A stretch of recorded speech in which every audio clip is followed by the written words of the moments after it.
இனிய மகளிர் தின வாழ்த்துக்கள். இன்னைக்கு மகளிர் தினம். இன்னைக்கு ஏதாவது நல்ல சண்டை செய்வோமா? அப்புறம் என்ன செய்வோம்?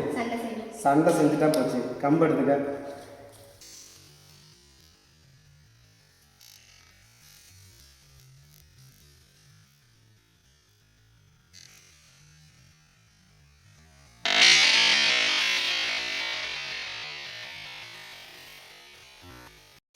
யாரு நீ எடுக்கியா?